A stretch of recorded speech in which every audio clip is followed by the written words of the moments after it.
Hello guys, in this video I am going to show you how to display images, videos and lockets with image descriptions on the Discord application.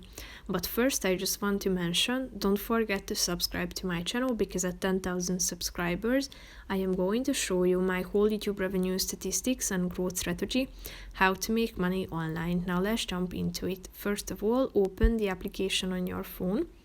After that, you should click on this emoji button down below on the right side corner of the screen. After that, you should scroll down to the app settings section and then click on the fifth option, text and media.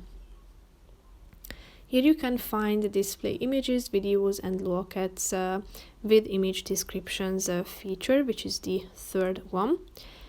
If you would like to enable this feature, all you have to do is clicking on this button on the right side next to it.